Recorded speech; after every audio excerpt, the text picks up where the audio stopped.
shines a light on the Waterloo Cup, 10% knobs and 90% yobs. The Waterloo Cup, held in Great Alca in Lancashire, was the largest hare coursing event in England, running from 1836 to 2005. When the 2004 Hunting Act was signed into law, the event became illegal.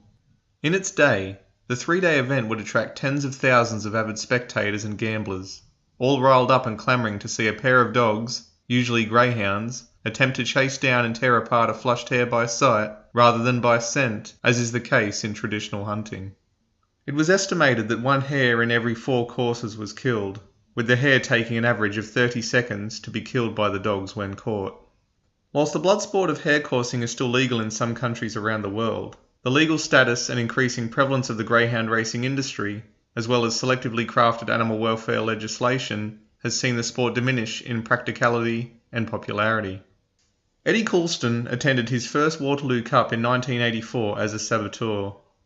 Activists, at times outnumbered hundreds to one, would intervene as best they could to stop the violence and save a life or two, though today was to be a short-lived event for Coulston.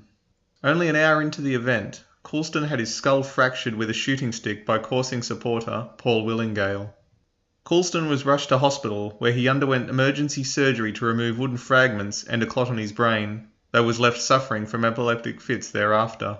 In an all too familiar tale, Willingale received a paltry 6 months' imprisonment for his brazen and brutal attack.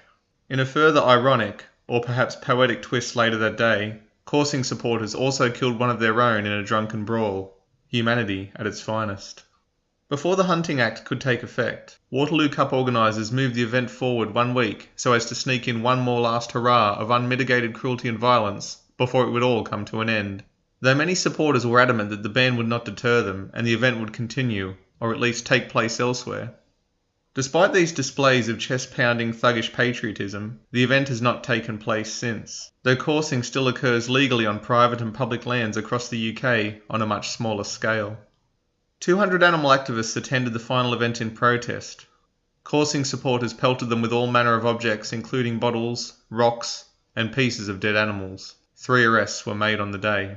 The Waterloo Cup also ran in Australia from 1868 until 1985. The quote in the title was attributed to an unnamed member of the posh set of supporters describing the attendees at the Waterloo Cup.